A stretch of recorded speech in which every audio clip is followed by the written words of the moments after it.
What's up, everybody? Welcome to Gojo with Mike Golick Jr. That is me, back on the ones and twos, Brandon Newman. Brandon, what's going on? Nothing much, Mike. NBA Gojo is activated. My God, locked and loaded. We got a great show for you guys today. As always, download, subscribe, rate, and review. Leave us the 5-star ratings. I'm serious. And check us out on the DraftKings YouTube channel. Every once in a while, Brandon, we got to get back on people around here. They complain about this, saying it for my health because I like it. I don't like crawling forward on my hands and knees, but guess what? I'm here and I'm begging and I'm fine with that. Where y'all at, though? Like, are y'all meeting y'all boy Gojo halfway? I don't know if you are. You know what? We'll find out very soon. But in the meantime, we got plenty of good stuff to try and incentivize that today. The Aaron Rodgers thing finally happened. Sweet Jesus, we have been liberated.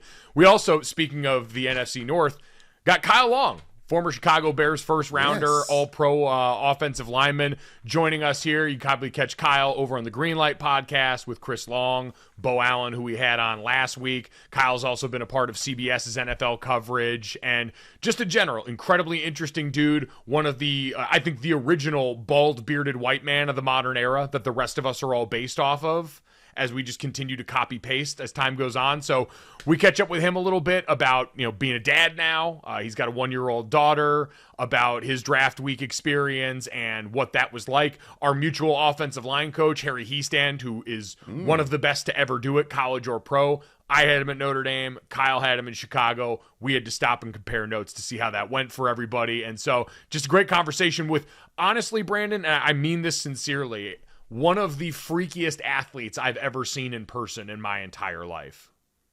Yeah, I think we met him at the All-American, or I guess I met him at the All-American game. He was not playing, but he was one of those guys that looked scary in a jersey without pads. Yeah, he was going to be a left-handed pitcher at Florida State at that point before he began his football journey. So that's a man who had a lot of talents and a lot of options, and it all worked out very well for him. So awesome. I'm glad we got to catch up with Kyle and chop it up a bit with him. But Brandon, there's no place else we could start this off this morning than with Jimmy freaking Butler, because while the NBA playoffs we talked about have not been super consistent across the board in the first round, the one thing that you can count on is Jimmy Butler. And last night, he reminded you whose house this was, because in a game where the Miami Heat came in up 2-1 in the series, Giannis Antetokounmpo's back injury had been the story, and he got cleared to return to play, and did. Giannis had a triple-double in this game. Came back. Brook Lopez had 36 points and 11 rebounds in this game. Giannis had 26 points, 10 rebounds, and 13 assists in a game where he came back, and you could still see, clearly was dealing with a little bit of the back stuff still. Like, you and I both know, lower back affects everything. So you're not going to be near as explosive. You're going to be a little guarded. But for the most part, he was playing well enough for the Bucks to have a double-digit lead in the fourth quarter. They were up 14 at one point and had led the entire game.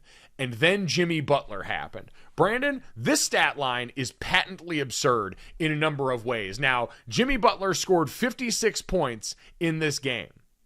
It is a Miami Heat playoff record. It is also Jimmy Butler's career high. He did this in a game where he only made 3 3-point shots and where his teammates managed to do jack squat for him. His next highest scoring teammate was Bam Adebayo, who had 15 points in this game. Other than that, Gabe Vincent had 10. Kyle Lowry had 6. Duncan Robinson had 9. It was a no-show. They scored 119 points in regulation, and dude had 56 of them in this game and couldn't miss down the stretch. Like, I know we've joked about the Clutch Player of the Year award in the NBA that De'Aaron Fox won, but Jimmy Butler finishing runner-up in that and De'Aaron Fox doing what he's done in fourth quarters makes sense. These dudes are made of something different in those moments, and it wasn't in a conference final, and it wasn't in an NBA final, so I'm not going to go too crazy with recency bias. But Brandon, this is, as far as the early portions of the playoffs, an all-time performance from a guy who has come down to Miami and absolutely created this whole team in his likeness. Like, what he did and the decision he made leaving Philadelphia, coming down to Miami in that 2019-20 season, I remember at the time. They had come over. We were fresh off the Timberwolves tenure where he was most well known for yelling at younger guys on the team and getting into it with those dudes. Yep. He goes over to Philadelphia. They win 51 games. They're playing really well. And then we hear a little bit of the internal strife. The idea that maybe at that point they sort of started to lean Ben Simmons' way in that process. Brett Brown and Jimmy Butler maybe not seeing eye to eye. And so Jimmy Butler decides he's going to take his talents to South Beach and do his own thing and be the main centerpiece on a team that he can mold in his likeness. And I remember covering at that point. Most of us were kind of snickering at the notion. Like at that point, Jimmy Butler, very good player, clearly affected winning enough to go in and immediately change the tenor around that Philadelphia team. And we've heard Joel Embiid say publicly, yeah, we shouldn't have done that. We should not have let him walk out of the building and that move that they made. Heard plenty of people talk about the mistake that clearly was in retrospect. And my God, Brandon, if the Philadelphia 76ers and the Joel Embiid era and the process era end up going without a championship, that's going to move even higher up the list of what could have beens and worst mistakes by franchises in modern sports history. But Jimmy Butler on the other end of that, not many of us expected this. Not many of us thought Jimmy Butler could be the best player on a team that went out and accomplished much of anything. And since he's got down to Miami, all he's done is take that team to an NBA Finals in the bubble season, take them to 2 Eastern Conference Finals, and now is on the verge of giving the gentleman's sweep to the 1 seed in the Eastern Conference this season. It's truly, like, I cannot say enough good things about Jimmy Butler and the overall him mentality that this man brought to the basketball court. It's unreal. Yes, but he's given us the meme of what it looks like to actually have your team on your back. Just him toppled over on the scorer's table, which we love, Mike. He puts in those 41 minutes and is crazy, but it's usually in the first half of the playoffs because he ends up having to run out of steam because he can't do it by himself the entire way. I mean, this team, I think, was it Gabe Vincent had 8 assists. Everyone else had 2, basically, outside of Kyle Lowry's 5. Like, obviously, that's how Jimmy Butler usually plays. But in a time where we're talking about Batman and Robins and Alfreds, to go back to JJ Redick, like, no one believed that Jimmy was going to be the one sole system, like the Giannis of any team, because he's not the size of a Giannis. He's not but he clearly is as effective as that when it comes to the postseason, Mike. And I'm happy that everyone got a chance to see it, but I just don't know how long we can see it. Well, yeah, listen, to be clear, based on the Eastern Conference we have right now, the Boston Celtics should be the overwhelming favorite at this point. Now, we know them and Miami have history that goes back just as recently as last year, but Brandon, it's still, I think, at this point, kind of in the spot where almost like what goes on in a different sense out in Portland with Dame Lillard, where I think because we don't expect Miami with their roster year in and year out to be a championship contender, especially with the way we've described the upper crust of the Eastern Conference right now. And I don't want to use injury to Giannis as a way to minimize this. It's a reality of the series, not a reason or an excuse in this game. Jimmy Butler took this game from the Bucks in the fourth quarter, but without that expectation at the top end, I think it kind of just allows us to appreciate the fact that, again, the most coherent bit of basketball analysis you'll hear all postseason, Brian Windhorst saying Jimmy Butler doesn't give a damn about the regular season. He is modern professional basketball, where he has said, yeah, this time of year doesn't matter. I'm going to flip the switch and give you guys this kind of stuff in this series. Like I think it was Tom Haberstroh tweet that Jimmy Butler is averaging 36.5 points on almost 64% from the field, 52 from 3, and 74 from the line against the best defense in the NBA. That's a patently absurd stat line. This from Kyle Sopp over at ESPN. There are now 2 players in NBA history with 4 or more playoff games where they've scored 40-plus points, made multiple threes, and shot 60% from the field. LeBron James and Jimmy Butler. That's it. So I understand there's a little bit of stratifying that goes on with a stat line like that to get to that point, but it underscores the idea, Brandon. He's been an incredibly impactful postseason basketball player on a team and a roster that we know is imperfect relative to the ultimate goal, and there's still something noble about that. Like Jimmy Butler is the kind of basketball player that ruins life for other players that are getting coached by guys, because mental toughness-wise, whatever you define the clutch gene as, all of these things as far as going in and setting the tempo for an organization, he's the exact kind of player that Eric Spoelstra and Pat Riley love. And when people talk about Heat culture, he embodies that. Like, he lives that example every day in a way that makes it really hard for anyone else to have any excuses.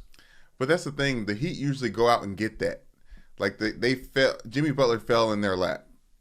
Or yes, like and the fact that he is doing this is, Mike. I mean, as a Lakers fan, I'm excited to see it because we could get a bubble repeat where LeBron James just had a bigger supporting cast than Jimmy Butler did when he got to the finals, because no one can stop Jimmy Butler. But the fact that he's able to do this and was able to do what he did last night against this Bucks team, against this starting lineup, the trees that are out there with Bobby Portis, Brook Lopez, Giannis, like Drew Holiday, who is a menace. He's like the defensive version of Jimmy Butler at his best. Like, I don't know. I'm surprised to see it, and I can't believe they're down 3-1 in this series now. Yeah, it's unsustainable, right? This level of output. It's why we saw the exhausted Jimmy Butler meme from the postseason that year in the bubble, because one person doing this much without as much physical ability as some of the other stars that we see is not a thing that's sustainable, but it's awe-inspiring, and it's awesome to watch. Like, we're going to start to wonder, and I'm sure by the end of this, I've already seen people writing about it, Jimmy Butler seems like a guy that gets his jersey retired in Miami. Like he said, he wants to stay down there after free agency this offseason. He just feels like the kind of guy that oozes everything this era of Miami Heat basketball claims to be about. And so I'm looking forward to that conversation being had, because I think there's 5 jerseys retired now. People expect Haslam and LeBron to get theirs retired. And I don't see why, if he can keep up performances like this where he continues to be the lead dog on this team for the next few years, why he wouldn't be involved in that conversation too. I mean, with games like this, Mike, like all those points, not all those points, but a lot of those points were in the paint. Like, he dunked on Giannis in this game. He had 3 made threes in this game. Like, and those were all like transitional, like, I'm gonna pull up heat check threes. Like, obviously he wasn't as effective, but like, oh no, I mean this as a point of it's impressive. Like, that dude put up that kind of output on volume and efficiency, not beyond the arc. Like, you're right. One of those made threes was as a part of the back and forth with like 4 lead changes in the fourth quarter. One of them ended up being turned into a 2, or else he would have had another one. But it all serves to underscore the best performance of the postseason so far belongs to Jimmy Butler. And Brandon, that's probably great news, because we got, on the other side, bad news on the NBA front that makes us very sad. We talked about that Kings series really carrying the playoffs right now with them in Golden State. And we got the word the other day that apparently De'Aaron Fox is dealing with a fractured left index finger and is listed right now as doubtful for Game 5 as that series has been evened up. So it's the tip of his left index finger. There's hope that he's going to try and play in Game 5. I'd imagine, knowing him and knowing how that team's been made up, he's probably going to give it a go, but that's your best player now playing less than 100% as Golden State on the other side is kind of starting to rev the engine.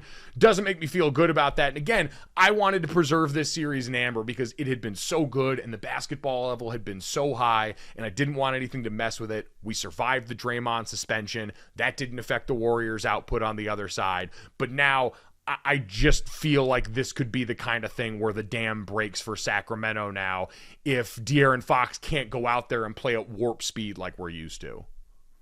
Yeah, I mean, at the end of the day, this is going to end up being a Game 7 situation. Maybe not, maybe Game 6, but these teams tired each other out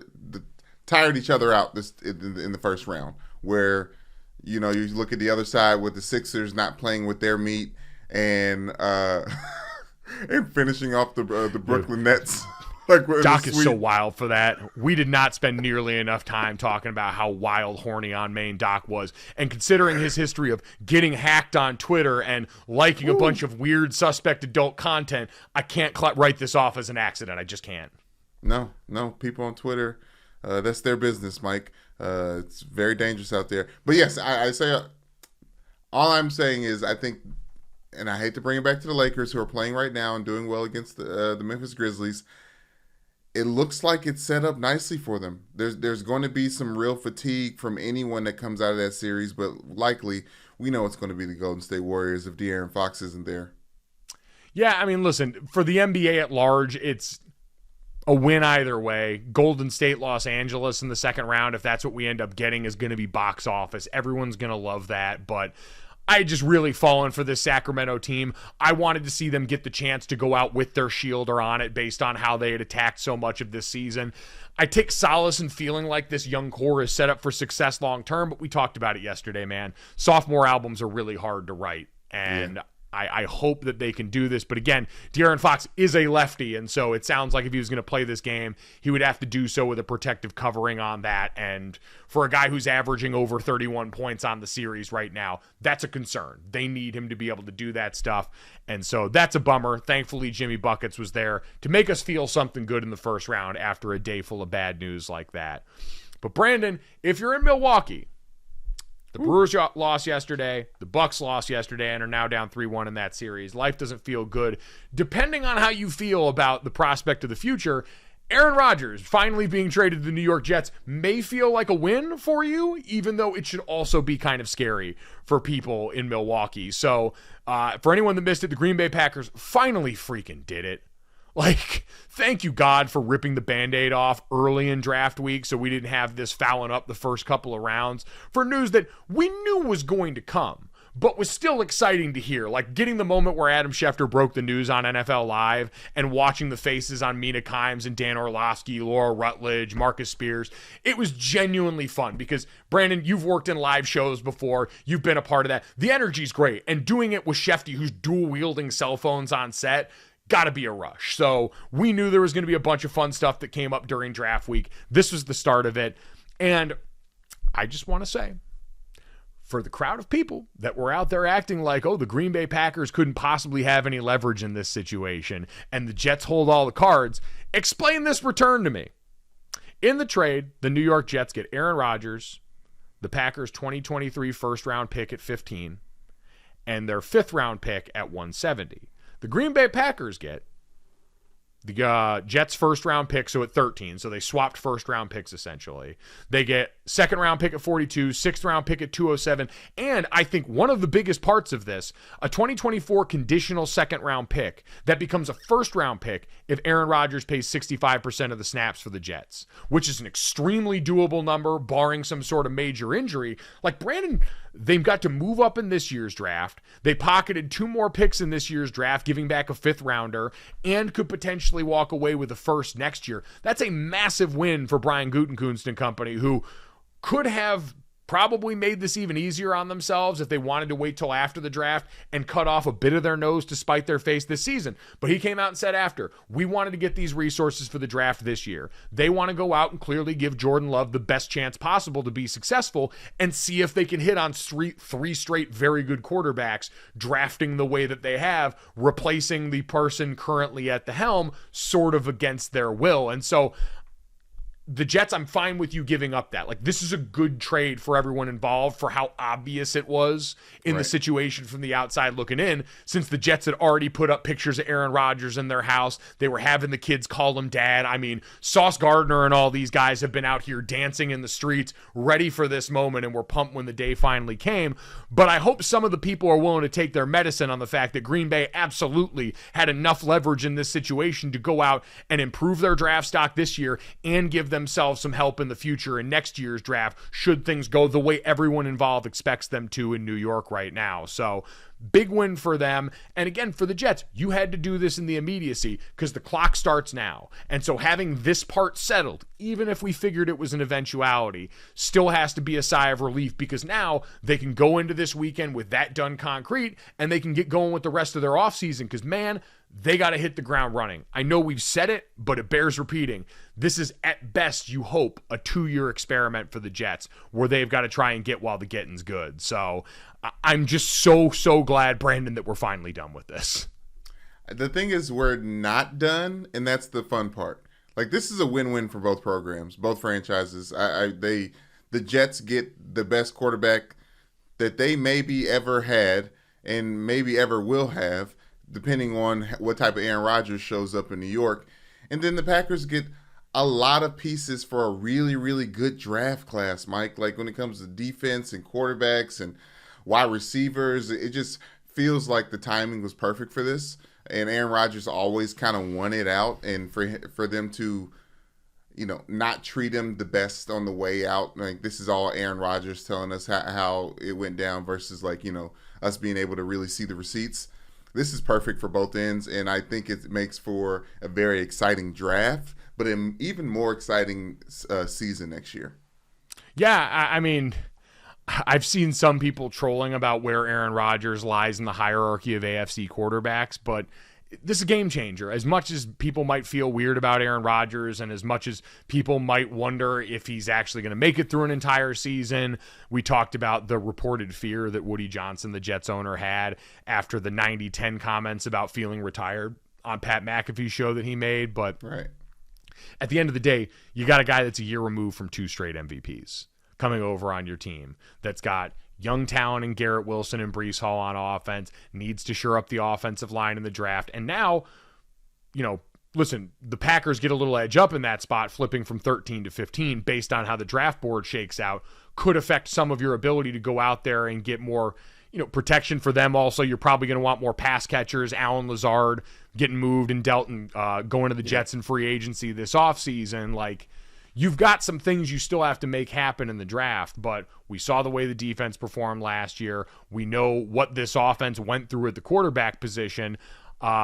Speaking of Zach Wilson, man, I appreciate that there are people taking the time to point out that this has to be a very tough experience for Zach Wilson, watching this all play out as publicly as it has. And that part certainly makes it different. Like, I understand that quarterback is a different position in terms of all the attention paid to it. And right. Zach Wilson already had to deal with the benching that went on there, the Mike White factor of the last couple of seasons, people being critical of him, the way that happens in New York when you are the quarterback of that particular team and that franchise that suffered as long as they have. But at the same time, what's happening to Zach Wilson happens all the time in the NFL to players at other positions that get less billing, and nobody cries a tear for them because that's how the machine is designed to work. Now, usually it's designed to have younger and cheaper come in and replace you as you get older in the NFL. Usually that's the model, but they are almost always looking for someone better at you at the position. That usually doesn't apply to guys with his draft capital, guys that have a 1 next to their name in that first round, but it's a reminder that pretty much anyone can get got right now, especially when you're the Jets and you're desperate enough and crazy enough based on a history of being really, really bad and having to watch a team like the Giants have as much fun as they did last year as that team got started under Brian Daboll. It'll make you do desperate things. And so, right to lead with empathy for Zach Wilson, but at the same time, I also do want to remind people there are plenty of players that this happens to without as much fanfare, without as much notice, and nobody worries about where their next check's going to come from in the league either. Yeah, and also, it's not just the players on your team, it's your competition within the division, Mike, because I don't think Aaron Rodgers is out of the woods yet. What if Tom Brady decides to come on back home to the Patriots, solve that Mac Jones problem, and just give Aaron Rodgers hell in the same division yet again? The Patriots, I mean, the Miami Dolphins rumors we've heard for a couple of years straight now with Tom Brady. One other interesting note, Aaron Rodgers, because the number 12 has been retired by Joe Namath. Joe did give Aaron his blessing to wear it, but Aaron's going to go back to 8, the number that he wore at Cal. And Brandon, the other part of this that obviously sticks out now is Aaron Rodgers meet New York media. Like, now we're going to get introductory press conference, and it's going to be all sunshine and rainbows there. It's going to be the minute they lose 2 games in a row. How does this go? The first time Aaron said something on one of his appearances with Pat McAfee that doesn't necessarily rub New York fans the right way. How is this going to go? That's the marriage I'm interested to see. Aaron Rodgers, he's been a big-time enough star in the NFL for long enough. I know you tend to have some insulation in markets like Green Bay, but I think by and large, he's someone that's not unfamiliar with media scrutiny, especially after the last couple of years. So maybe not on as much of a daily basis as he's going to get in New York, but he's certainly used to that level of smoke, if that's a factor that you think works in this equation, you know? Yes, but Aaron Rodgers is a guy who constantly acts like he's smarter than the media a lot of times, i.e. being immunized. So I would love to see those two Titans clash. I know the New York Daily News is going to have a field day with headlines while he's there. Shouts out to Rachel Bonetta, who wrote a song and said that, he's going to have extra mushrooms on his New York pizza. But I think that is going to be an underrated storyline for just the fact that get someone like Aaron Rodgers in a Jets uniform. Yeah, I think, you start just with that as a baseline, right? This is now one of the best quarterbacks to ever wear a Jets uniform as soon as he walks into the building. It's in a very different way, like LeBron James joining the Lakers. The Lakers, much more storied history at, really any position as far as the stars in that franchise than what we think of with the Jets and quarterback over the lifetime of that organization's history, much less top-end success. But Aaron Rodgers walking into the building with that resume in a way that we know the Jets are familiar with, bringing Brett Favre over. Now, that different point in Brett Favre's career production-wise than what we're dealing here with Aaron Rodgers, and the price tags reflect that. I think the Packers got like a conditional 6th from the Jets for Brett Favre at that point, but it too. They have some familiarity there. But yeah, he walks in and is a reason that Stugotz can roll out of bed excited now with a lot of other Jets fans. I saw Greg Rosenthal of the NFL Network also pointed out, like, the rest of this week, while the 49ers have come out and said, kind of denied the reports that they're shopping Trey Lance, that's still a name we could keep an eye on for this week. DeAndre Hopkins, Ryan Tannehill, Jerry Jeudy, Budda Baker, who's requested a trade, Derrick Henry, who we've heard some rumors, I think from Akbar Bajabiamila, about him potentially getting moved to somewhere like Philadelphia, and the Lamar Jackson specter hanging over this week as we head up to the draft. This is a good little way to rev the engines right now, get you excited for draft week. We're going to take a quick break. When we come back, we are going to talk to our friend Kyle Long about being an incredibly successful, large, bald, bearded man. That for free. That's a big argument that I have with Chris, because Chris records and like I do live on Sunday, and my personality is more of a live personality. And I'm like, we should just press record. And he's like looking at his notebook, looking at me like, what the fuck's your problem? I'm like, Chris, our brains are obviously different, because it's so obvious to me that we should do just no cuts. Like, let's just do it. And he is like, Kyle, there's a process here. Like, Does that underscore like all the biggest differences between you and Chris's brothers? Because, people look and see you guys both going and playing football, the NFL, all that stuff, and probably think pretty similar. You guys seem like very different cats. Yeah, well, I would say my executive functions aren't as honed as his, and he's really well versed in, being a head of a charity, being a captain on a football team. I was never a captain. I was just a grunt. Chris was a captain. Chris was the number 2 pick. Chris was the face of UVA when he was there. These are things that I never was. And it's not to say that I'm a bad guy, he's a good guy, whatever it is. But like, I'm an lineman, bro. Like, I just have my own personality, and I'm happy to be here. And if you got beer, I'll have it. Chris runs Greenlight Media. Like, he runs the deal, and better than anybody how much goes into this stuff. And he's got a process, and I'm learning to adjust to it. And we have so much fun, and we're growing together on Greenlight, and it's fun. Like, every time I go on there, I leave and I'm like, was that the hardest we've laughed? Like, yeah. He's like, I'll see you next week. It'll be great. So I enjoy doing it with him, but we're a lot different, man. He's more militant in the way he trains and eats. I don't eat like he does. I don't work out like he does. But it's what makes us and why we have fun hanging out. Well, that's the best part. As someone so I did the show with Dad for 3 years or whatever it was over at ESPN, and that ends up being what makes it the most fun anyway. Is like, I don't know about you. You obviously had your relationship with Chris all growing up and stuff. I knew my dad for 29 years or whatever it was before we started working together.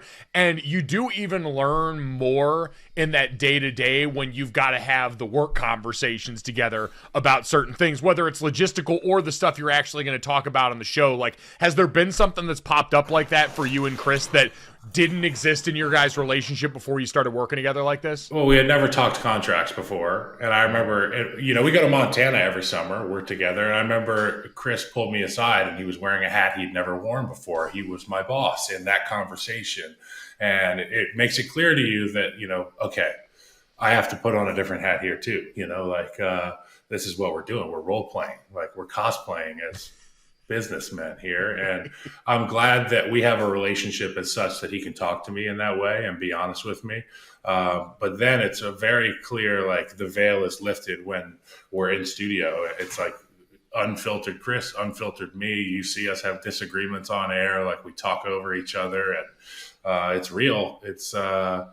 That's the cool thing. And like you said, you learn a lot about people when you work with them. It's like when you're at a restaurant and you see somebody order for, like if you go on a first date and you see a gal order for the first time, she doesn't say, may I please, or she doesn't say thank you, or it's disrespectful or something, it stands out to you. I'm not saying that's what happens in studio, but like you can learn a lot from working with somebody in a podcast. I realize that Chris is way, way, way more prepared than I am. He watches way more football than I do. He really grinds film, and it's something that I need to work on. But that became more obvious working in studio with him. That's like very O-line mentality stuff from Chris, though, right? Like those are normally the tenets. Obviously, like you said, you and I both of the O-line background have in common. Beautiful, bald, bearded white man. I maintain, Kyle, that you are I don't know if you've gotten into all the Marvel stuff, but where they have like all the variants of someone that exist. I think that you are patient zero when it comes to the modern bald bearded white guy, and all the rest of us, myself included, are just Kyle Long variants. I really appreciate it, and I hope Zach Martin never goes bald, because if he does, I will be immediately removed from the pedestal. So thank you. There's a lot of good looking bald guys out there who are figuring out how to adapt to the beard life. Maybe they're dabbling with some fading of the beard. That's always big. But yeah, it's a fraternity that we're in, and we wear it like a badge of honor. Proud brotherhood. We welcome all new members. All you got to do is come on home. It takes that first little push, so hopefully we can be that for somebody here. Come on home, So it was 2012. It was right before the NFL draft. I was training at Jay Glazer, another beautiful bald man, very large. Jay Glazer, very tall. I was training at his gym, and he was training a few DBs, one of which was Orlando Scandrick. And I didn't know Orlando Scandrick. He didn't know me. I had let the hair grow a little bit too long. And I came in to work out. I was doing mixed martial arts and lifting, and that was it. Like, I didn't have a nightlife or anything. So I let my shit get weird. And I came in, and I remember I was getting a lot of shit from Orlando Scandrick about my hair. And I was really embarrassed about it. And he just kept saying, come on home. I didn't understand what that meant. And I asked another guy that didn't have my complexion. I said, what does come on home mean? And I kind of whispered it. He was like, it means you got to shave that shit off of your head. Like, that looks terrible. And that was my first come on home experience. And I shaved my head for the combine, and I've been bald ever since. See, I feel like everyone does have that person that finally gave them the push. Because I don't know if you had gotten a lot of pressure like before that with that, but for me it was Bomani Jones, and it was the same deal where he had been a bald guy. We had done enough work together at that point, and you got to be comfortable enough with someone to have that conversation. Like, that's so on brand for Bomani. Well, and the betrayal of it all is like Bomani was the person that got me to do it. So pandemic hit. We're all trying out new hairstyles, new body types, whatever we got to do during that. And so I'm like, screw it. I'll shave my head. Worst case scenario, the people on Golic and Wingo see it on TV. But then I don't have to see anybody else right now, so I can just try this out. I stuck with it. Bo went through the pandemic and came out on the other side and grew all his hair back. I was like, I didn't realize we could do takebacks on this. Like Matt Forte. Yeah, he did the Matt Forte route. The Urlacher, too. I mean, listen, Bears with a famous history of reversing field on baldness. I gotta say, white guys, we don't do the hair revival as well as I've seen Matt Forte do it. Matt Forte's looks great, like fabulous. I don't think I've seen Matt's. And then I see some of our brethren, and they go and they get the carpet up there. Doesn't look too good. I couldn't do it because I know my friends would destroy me. Like, eventually other people would look at it and see it, but my group chats would all be firing on all cylinders, and I would be the main character, and I can't handle that. Absolutely, absolutely. And also, it's, you got to keep, God made us a certain way. That's what Harry Hiestand would say. Son, God made you a certain way, and you got to do this. Okay. Oh my God! Wait, speaking of that, it's my favorite thing about the O-line community is more often than not, for people around the same age, you overlap somewhere with a coach, and it's this tie that binds. You and I both got coached by Harry Hiestand. I had him in college for a year at Notre Dame. You had him in the NFL his second time around with the Chicago Bears. And I'm always fascinated because, you know this, you can coach guys different in college than you can coach them in the NFL because of that dynamic. So I know Coach Hiestand one way. What was the NFL experience like with Coach?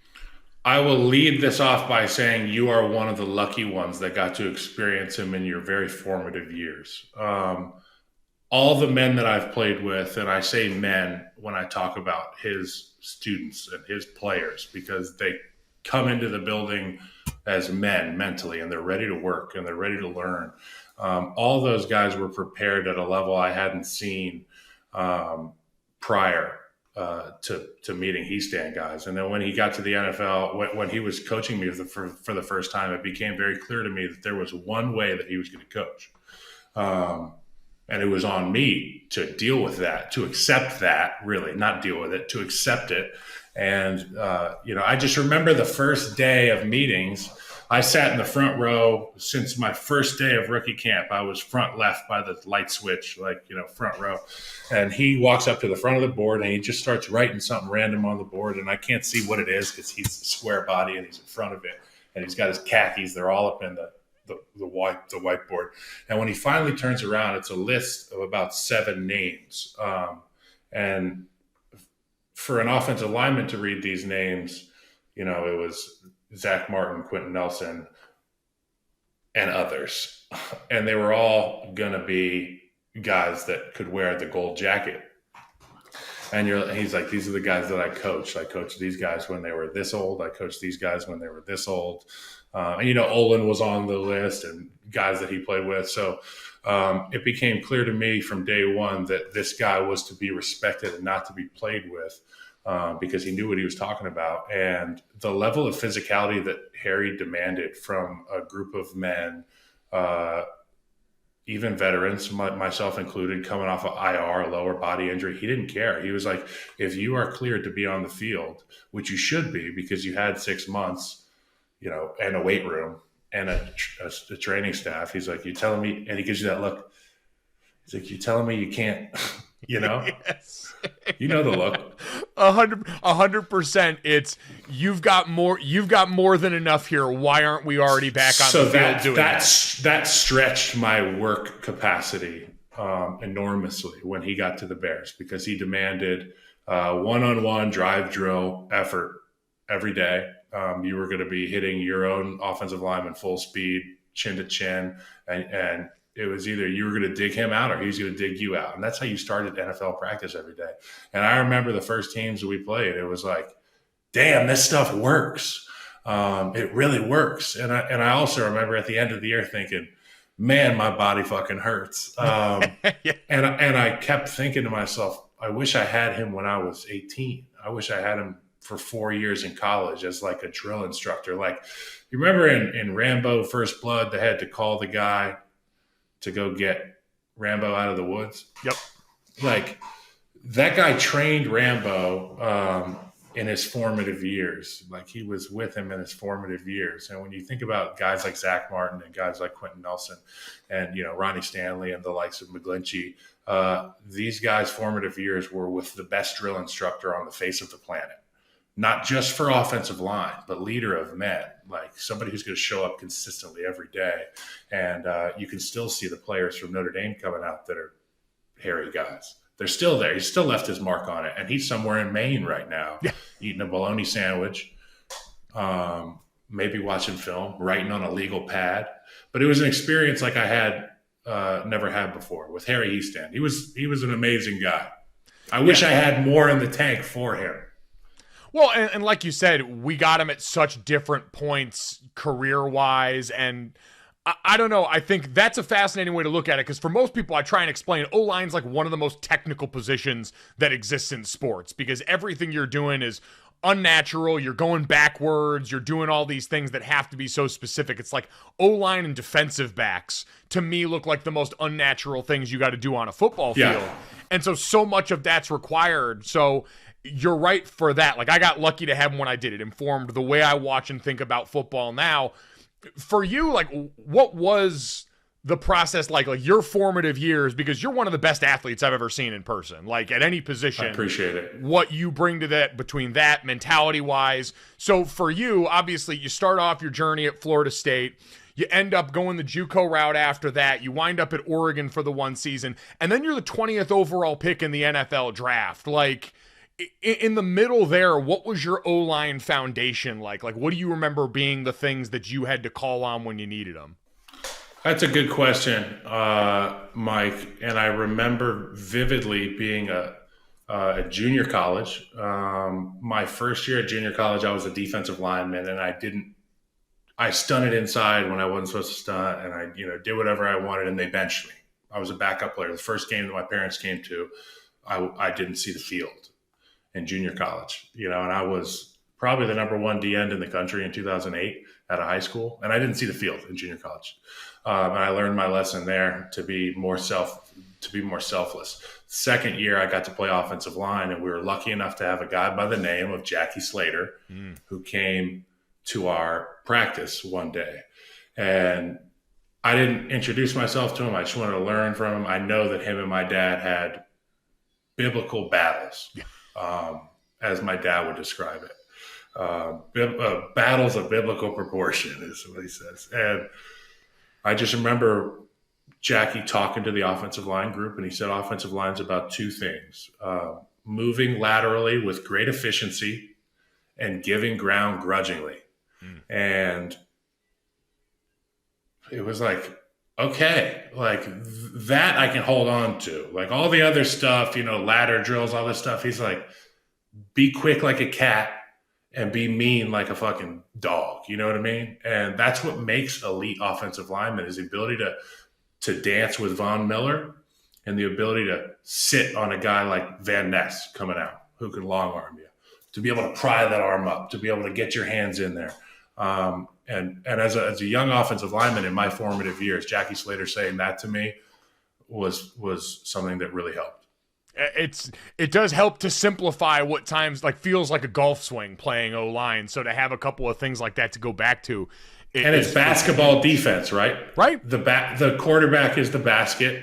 Don't let the guy score and make him go the long way, right? And use your hands. Oh, the amount of time I'll be watching the NBA playoffs right now, like I forget what his name is. One of the might be Dontavian Wicks, I think, for Sacramento. But watching him play defense, especially out at the guard spot, and see him slide his feet, I'm like, oh, that's mirror dodge. Like that's all this guy's doing is getting his foot to the cone. That's it. Yes, mirror dodge, which was another one. Tony Wise, who was the offensive line, who was a legendary offensive line coach, and that's kind of a niche name drop there that you and I get a little horny about. But I don't think many people understand how good Tony Wise was. And Tony Wise, my dad, like yours, would move heaven and earth to make sure that we have every opportunity and we're as prepared as we can for our challenges. And I remember I called my dad, and this is like something I had never done before. And I was like, I need some help from you.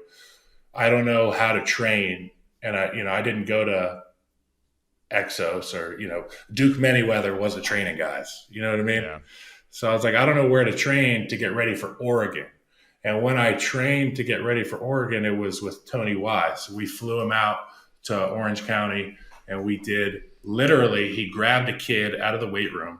He was like, come on. You don't have any friends? You don't have any fucking friends? We're gonna go find somebody. And we go walk across the street into the weight room, and there's some kid in there training, not a football player, might have been a track guy, because he looked athletic enough for Tony Wise to say, come here for a minute. And we walked out to the quad and we did mirror dodge with this kid for an hour. He didn't sign up for that. And luckily 30 minutes of it was hands behind your back, mirror dodge, like getting your, And then he was like, all right, now the big guy's going to put his hands on you, okay? And the kids stuck around. I wish I knew who it was because, like, I owe him a great deal of, whatever it is I owe him. But he was there taking shots for like an hour. Oh my God. Honestly, it's so funny, the similarities between Tony Wise, Harry Hiestand, obviously guys that spend a lot of time. Very similar.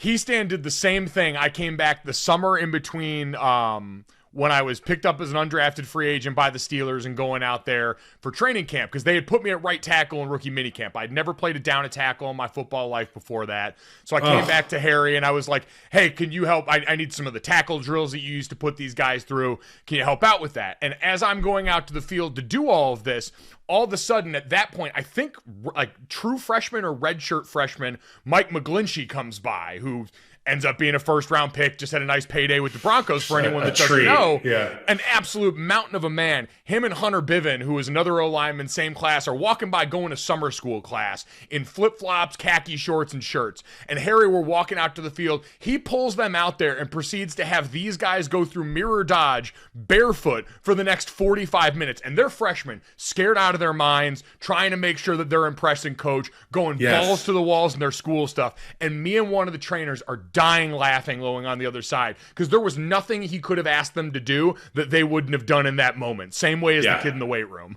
And that's respect. That's what it all comes down to. It's like his reputation precedes him. Harry Hiestand. Oh, yeah. Tony Wise. These guys, like, so when you arrive on campus, when you arrive at the facility, you better bring your lunch pail and your helmet, your hard hat, whatever it is you got, and you better get ready to work. And when it comes to these Notre Dame guys coming into the draft, coming into the NFL, they're as prepared as anybody, guys who have played under Harry Hiestand for the rigors of the NFL season. How prepared did you feel? Like you talked about some of the changes you had to make, starting in baseball, going to defense, then making the jump up to Oregon. Like, what were the feelings and things you were experiencing in draft week as you lead up to being taken in the first round and now being thrust out in the field where you were incredibly successful right away in Chicago, but talk about that feeling of preparation that you had going into that. I vividly remember in 2008, I thought I was going to be drafted in the top 10 rounds, like at the worst, top 10 rounds in the MLB draft. I had my girlfriend at the time with me over at the house. I did like a watch party for like me and two of my buddies. And I watched the draft for 2-3 days, right? And I got drafted in like the 26th round or something like that. I don't even know where I got drafted. So I had that bad experience. And I drew from that experience and I said, I'm not going to watch it with the intention of being excited to get drafted. I'm going to watch it to enjoy the draft. And I had teammates from Oregon, Deion Jordan, who was a very high draft pick, was going to be walking across the stage. And I was proud of those guys. They were team captains of mine. And I watched the first round. I thought I was going to be a third round guy. I had, pretty realistic expectations of being a third round pick. And I got a call from the Chicago number after there was a run on guards, and I picked it up and I thought it was a joke. And it turned out to be the Bears and Mark Trestman. They wanted to draft me, and they were tired of Cutler getting hit. My God. So you go from there and then you get out to Chicago. Like, what's your first thought when you land there? Like, now first thought when I land was I read all the tweets. I read all the news. I read all the takes. And I just put it in a bottle and I put it in my pocket and I held on to it and it was burning a hole in my leg until I did something about it. And I went out to the West Coast and I trained with Jay Glazer again. This time, none of it was really football. It was all mixed martial arts, and it was Chuck Liddell, Randy Couture, guys like that on the mat with me, wrestling and trying to tweak my mental margins, right? Trying to find my breaking point so that when I got to Chicago and inevitably went to Bourbonnais for training camp, that nothing would break me. Now, the fact that I went to Oregon, I wasn't allowed to go to OTAs, any of that stuff. So I came for rookie minicamp for 3 days, and I just tried to sling guys around and bury guys. And I did for a couple of days, and I was sore as shit. And I was like, I hope that I can sustain that when it comes time to training camp, because if not, I'm going to be a bust, which they've already written.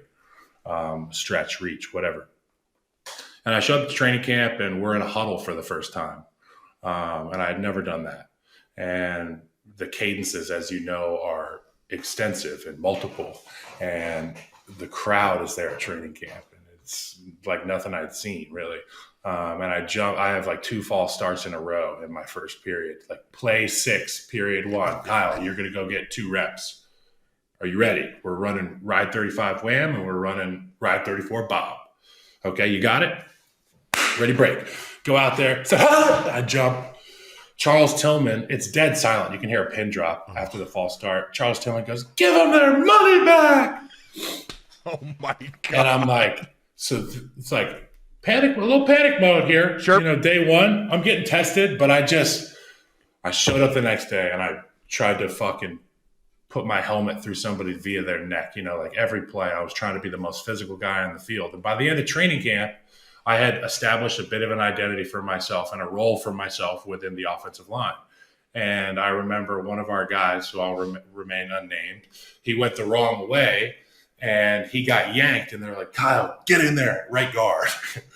It wasn't like there wasn't a big conversation. It was like, he fucked up, you're in until he figures it out. And I went in, and I just never went out.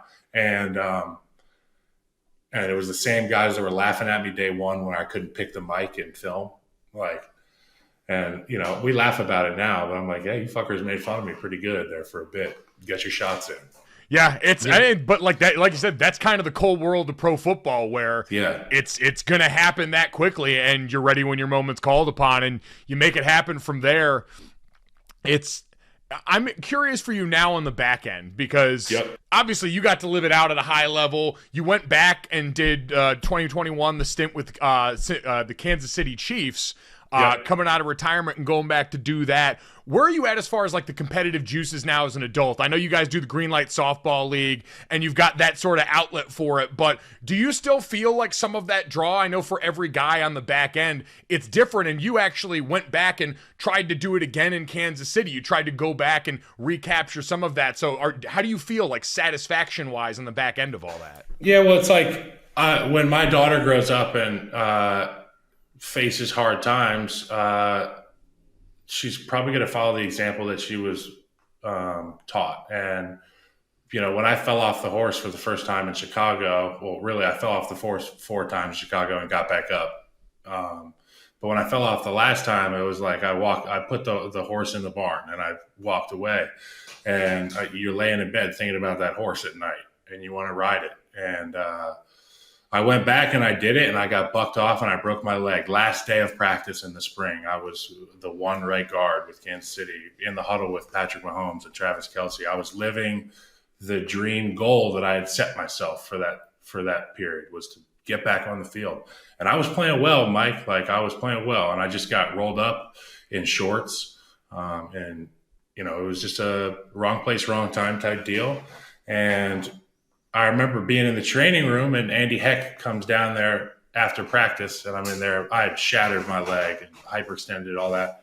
And Andy Heck comes in, and he's like, "I'm really proud of you for coming out." He's like, "You're probably going to go home now." He's like, "You're probably going home now." I was like, "Fuck no." I'm staying here as long as I can. I'm going to stay here in this building as long as I can. And I didn't go home for summer. I stayed there every day in the training room, and I was finally activated, and I finally got my pads on, and I was on the sideline for the playoffs. And it was important to me to do that. I knew I probably wasn't going to be able to play. I had metal in my leg. I was on one leg trying to block Frank Clark in practice. It wasn't happening. Yeah. And so for me, I got back on the horse, and the reason was I knew that I was going to have kids eventually, and when I look back at this, I don't want to have that doubt. And it still exists. It still exists. Yeah, I mean, it's a hard thing to get rid of, especially, like you said, with the image you have in your head of how you think it's going to go or how you want it to go. And I mean, for you too, I mean, we both had the ability to watch things that went on with our dads in this particular field. Your dad obviously did it at a Hall of Fame level. So how much was that a part of your thought process with these things too? Because I know I get a lot of like the nepotism comments, and that came up in football. That's come up in this job. Everywhere, sure. right? Yeah. Oh, it comes up everywhere. But I don't know if I've ever really talked to you or Chris about this. Did you guys experience a lot of that? Yeah, as a kid, I remember really shying away from who I was. People would say, "Oh, what was your last name again?" Or like, Kyle. Oh, and then like, they have their sidebar comments to their friends. Like, you never were getting unfiltered people as kids. So I put up these walls and these trust walls. And then when I, as I got older, as you experienced, people were like, "Oh, your dad pays the refs," or "Your dad this or that, the third." And it's like, so what, dude? Like, even if he did, like, you couldn't hold my fucking jockstrap out here. You know what I'm saying? And I kind of adopted that attitude for a while. And then I wore it like a badge of honor. I wore my dad's number when I got to the league, which he and others were like, "Don't do that." I did it. And I wore it proud as shit. And yeah, I mean, I don't want to shy away from who I am, like who my dad is, because it's made me who I am. You know what I'm saying? I wouldn't have a passion for the game if it weren't for my dad. I wouldn't have somebody to call at 1 a.m. on a Sunday morning before I'm playing, Kyle Williams, and it's 15 degrees and I'm 22 years old or whatever the hell it is. He'll answer. You know what I'm saying? So I'm lucky, and I don't owe anybody an apology for that, and you don't either. And we work extremely hard, and we're our own people. Yeah, but you're right in that it's something everyone's got to come to terms with on their own timeline and wherever they have that moment of realization with all of it. I mean, now for you as a dad, do you think about that even more from a different perspective now that you look down and you've got this little person you're in charge of? Yeah, I was talking to Olin about this the other day, Olin Kreutz, and he's got a bunch of kids and he's got a beautiful family, and I have one daughter who turned 1 last week, and she's amazing. And it's a life changer. Being a dad, like, everything changes, and you think you know what's going to change, but you have no clue. And when people say, "Can you give me advice on it?" I'm like, no, I can't. Your brain is going to change. Like, your brain chemistry will change. You'll have anxiety about things. The baby crying will make you anxious. There will be days where you hate your friends because they won't shut the fuck up when the baby's napping. There's, your baby will get distracted while it's eating, and you'll be mad at the dog for 2 seconds. And you're like, wait, it's just a baby. Why are we like, being a dad's hard, bro. That's why I'm lucky to have an amazing wife. My wife, Kate, is like super mom, and she's the shit. I'm lucky. I'm really lucky to have her. And being a dad just changes everything, bro. How is it planning a little kid's birthday party? You sent me the picture of Frankie at the first birthday party here. So how much did you actually have to do it? Was that all Kate's doing? I saw beautiful themes here, strawberries all over the place. It's all Kate. Like, my job is just make the baby laugh, when I can. And I'm pretty good at diaper changes and put downs, and I can rock the baby well. But Kate's just at a different level than I am. And she wants her mom all the time. Listen, as someone who had you ever changed a diaper before you had a baby? Hell no, bro. All right, thank you, because I get a lot of flack. My brother had a baby recently, and when I was out there with all of them, we were out in Scottsdale visiting my folks, and all of a sudden they were like, "Mike, it's probably time you learn how to change a diaper." I said, "Why?" So how many diapers did you guys change before you had this baby right now? You're all right here. I don't see why I need to be doing this. So it's nice to know that I'm not crazy, because I got treated like the asshole when I said that. Well, if I'm you in that situation, I think, well, it's Scottsdale. It's a drier climate. Maybe it'll be a clumped together turd. It won't be an absolute, shit show bomb. You've become a poop expert like all the other parents. Yeah, I'm a fecalist, whatever it is. A scat man. A scat man. Noted scat back, Kyle Long. It's in my Twitter profile, dude. Oh, Jesus Christ. Let's say you can't say you're not honest about it, which I appreciate. What's the deal with the I haven't talked about it on Twitter because I don't want to give it any gas. But sure. The verification, like, I had a check mark, and now I don't. And I know some people do, some people don't. I saw Fletcher Cox yesterday tweeting at Elon Musk and Darius Slay to try to get his verified status back. What are your thoughts on this whole thing? Would you see Mahomes got it back? Like, that's the juice that Pat has, where he tweeted Elon and it happened like the next instant. I don't know, man. I'm kind of good with it. I said at this point, if someone can manage, because really the badge for the most part, like a lot of people looked at it as like the status symbol, like, oh, yeah, I've made it now. I got this blue check mark next to my name. I'm better than you. It was just one thing. Like, I remember when it first happened. I was working at ESPN for a few years. I didn't have the blue check. And one of my friends who worked there, name is Jamie Sire. She worked on SportsCenter. And I was having breakfast in the calf same time she was. And she's like, you know, they can verify you here. I'm like, why do I care? And she's like, let me just email someone. And it just happened after that, and so I had it. But my whole thought process is they did that to make sure that no one could make like a deep fake of you and start tweeting things that aren't your thoughts, try and rip off your identity or something like that. If someone really thinks that they can go out there short of AI and recreate the random BS that I'm tweeting about on a daily basis, you have a lot of face and voice time. Somebody could deepfake Joe Rogan and Mike Golick Jr. in a conversation talking about Harry Hiestand. That would be, honestly, I'd pay to see that, actually. Me too. I'm kind of like your brother, where I'm very anti-robot evolution right now. I feel like we're treading down a dangerous path. I don't know, where are you at on robots right now and all this AI stuff? I'm kind of in. I mean, you know, I'm kind of in. If it makes life easier, if it makes the ice cream machine at McDonald's work better, you know, I already have a coffee maker in my kitchen. That's artificial intelligence, right? Like, it's doing. I assume that anything that takes a job away from somebody, I'm going to put it under the AI umbrella. That's what I'm going to do. So, like, you know, I don't agree with the Boston Dynamics robots that can dance and jump around. That scares me. They open doors. Like, it reminds me of the Terminator scene where the hand goes through the elevator and it opens.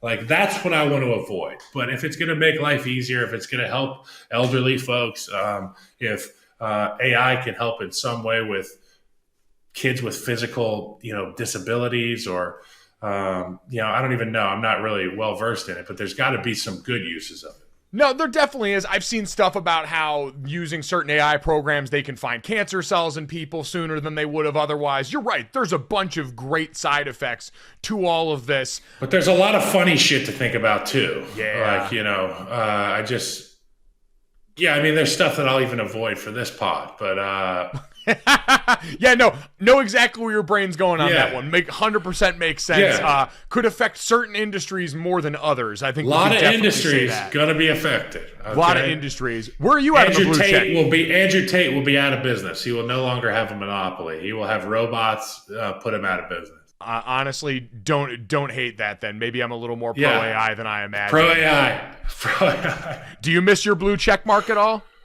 You know, I've kind of enjoyed not having it, and I forget when I got it.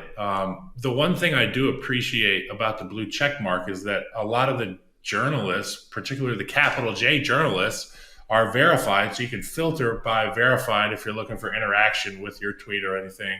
And I'm obviously not popping anymore, but when I was playing, it would be nice to verify and filter to be able to see other media pundits' responses to your thing. That's my only real gripe. Other than that, I don't give a shit. I appreciate that Twitter is like free press now. It's like, say what you want. You can be judged as an idiot or not, or lauded.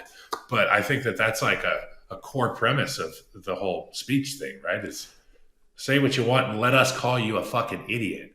Well, this is all a byproduct of having someone who is really online running the website now. Like, we've got a shit poster that now is in charge of the entire website, and so he operates everything on the most petty basis possible. Like, most of his policy changes have either been to spite someone who has been critical of him or directly in response to someone who he thought had a good idea on the timeline. So you've really just let someone inside of Twitter now start running Twitter, and we've seen the results. Yes.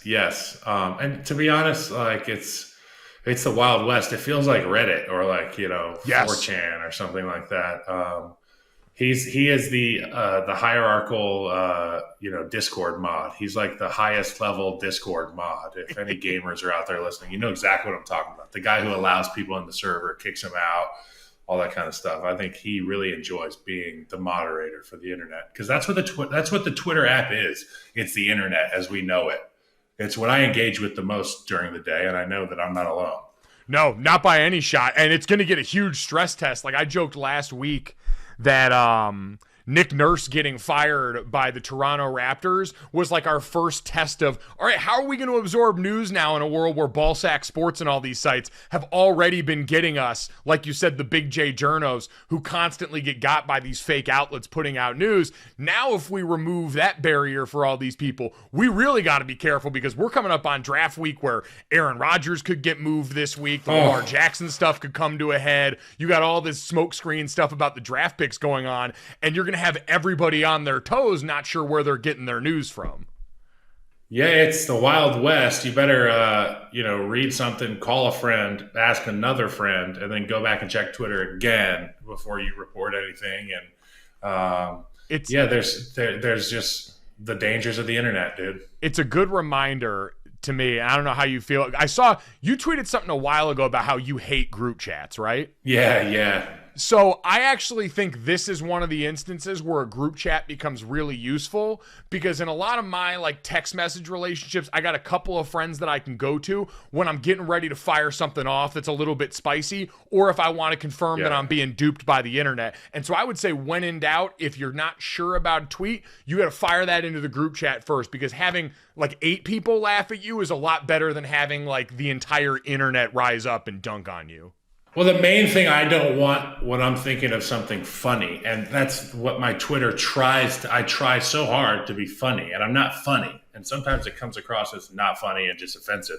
So I have to text Chris a draft of all my tweets. And Chris is my PC police. He is like the white knight, dude. And I gotta ask him about everything. And I've been shot down before. He's given me the very funny, don't post. A few times, and it's good to have somebody like that and have that honesty. But I think we should all look at tweets with a lens of it's comedy, right? Yeah, I'm with you on that. At the same time, you said it, and I firmly agree. You need someone in your life who you trust and trusts you enough to be like, hey, I appreciate that and think that's funny. The rest of the world is not ready for that level of comedy, and so we need to let this one die in the drafts. Absolutely an important feature. And like I said, you and your brother get to wear a lot of different hats now. Tweet moderator is apparently one for Chris.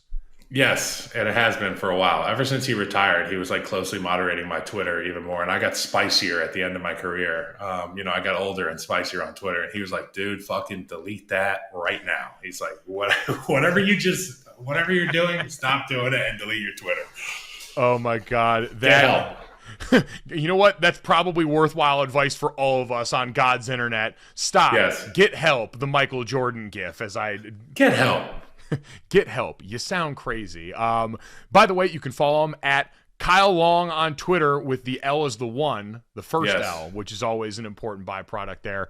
Check him out on the Greenlight Pod. Kyle, man, I'm glad we finally got to make this happen. We'll have to, I think, make this podcast commingling a little more of a regular thing. We had Bo on last week, had your brother on before, so glad we got to catch up, man. It's long overdue for the bald bearded brotherhood to unite. So good to see you and talk to you, Mike, and I'll see you hopefully in person, and if not, another pod soon. Amen. All right, Brandon, time to bring this thing home again. Just podcast business reminder for the rest of the week. Going to be out in Boston, going to be doing some stuff live with the DK folks out there around the NFL draft. Me, Dad, Charlotte Wilder, going to be the voices that you hear on the podcast for the rest of the week. Very excited to kick it with them since we're all going to be out there in person. So got that to look forward to. But in the meantime today, Brandon, we got to send the people off the right way. This, that, and the third. 3 quick stories to finish off the day. As always, download, subscribe, rate, and review. Leave us a 5-star rating and a review. And tell Brandon how much you miss his singing to see if you can coax him back into doing it once a week here on the podcast. Brandon, let's get to this. Spring football games have been coming and going. We had Kyle Rudolph on, who did a great job calling the Notre Dame spring game. Sam Hartman looked incredible, and he also played well too. But Deion Sanders and Colorado had been a story we talked about. They sold out their spring game for the first time in years. Season ticket sales have been through the roof for them. And apparently the transfer portal also remains extremely popping for them. So after the spring game, the transfer portal on Monday, 15 Colorado players entered the portal as part of a post-spring game practice exodus. 13 Colorado players had entered the portal last week, including a number of their better starters from last year. And we know that's a relative term on a team that went 1-11, but guys that had been contributors for them. Since April 15th, they've had 28 players enter the transfer portal. And Brandon, we know with Deion Sanders, he came in and said from the jump, this is how it's going to be. We remember his introductory press conference. It bordered on awkward as he sat there and told the room, hey, my son's going to come here and play quarterback, and some of you guys need to think about jumping in the portal because we're going to change the way things are done around here. I saw a video of him in the team meeting before the spring game saying, a bunch of you aren't going to be here after Saturday's spring game. And when other coaches call and ask me about you, I'm going to focus on what you can do and what you can provide and not what you can't do. I'm not going to lie for you, but I'm going to try and sell what you can do. So I'll give him that credit, Brandon. He's been incredibly straight up with this as the approach. Even if we can debate the ethics traditionally that we've seen in college of running players off rosters and that sort of churn that can happen when new staffs come in that used to kind of be dealt with under the table and now is a little more freewheeling because the transfer portal has created a little bit more equity on both sides. I think the reaction to this is less, oh man, this is coming out of nowhere, because again, if you've paid attention, Deion has said, this is how we're going to do business. And if you look back at last year, we saw plenty of programs with new coaches. LSU, USC were the posters for that at the top, right? Last year, according to 24/7 Sports, USC took in 20 new transfers. Ole Miss had 17, LSU had 16. They were 1, 2, and 3 as far as their transfer portal haul, and they were all really successful last year. And LSU and USC in particular were able to turn things around quick. The difference is, even though Colorado also brought in Deion's son at quarterback, so you address that all-important position. Clearly, there's been a ton of intense attention on this program now. That's the Deion Sanders effect. Like, Colorado is enjoying this bump from Deion and Deion alone. I don't know if they're going to be enough of a sell in the portal versus everyone else to be able to fill out their roster in a way that gets them, I think, the immediate results that you're looking for now. Because if you told me Deion Sanders was doing this to overhaul the roster, lay a new foundation, and then put them into positions to build more holistically and evenly balanced between recruiting and the portal next year, I could see that as a strategy because Deion's going to get time here. The idea that you're going to be able to come in and replicate what a USC or an LSU has done, who programs that have more resources to offer and certainly more recent success, especially with those coaches in particular, I just don't know if it works the same for immediate success, but I am interested as all hell to watch, man, because this is going to be, one of those situations where there's no in-between. It's either going to go way better than we could have expected, which in Colorado terms would be like 6 or 7 wins this year, or it's going to be a complete disaster in trying to overhaul too much at once as we kind of learn what the portal's capable and what it's not right now. I don't know. Yeah, I'll be interested to see what terrible looks like with Deion on this stage and this level, Mike, because what you're talking about with the transfer portal, it's the difference of teams and franchises or universities, there you go, that recruit themselves versus coaches that have the pool and the players around them that have the pool. So it's always going to be like that with Deion in college, I feel like, because he's whenever it's going to be scary when he gets to a place like Florida State that recruits itself. Obviously, that's where his alma mater is. I imagine that's one of his, white whale landing spots at the end of this juncture. But right now, chasing Deion may be good enough to get some wins in the Pac-12. Yeah, what's going to be interesting, especially with a model like this, that most coaches admit doesn't seem sustainable as we're still in the early portions of this, if Deion does have a modicum of success, he's going to be there 2 years max. Like, if this goes well as Colorado wants it to go, they're going to be left with a Deion-sized void to fill because we know he's got goals and ambitions. He's been pretty clear about that. And so getting started in his stated mission pretty quickly here after the spring game. Brandon, let's get to that.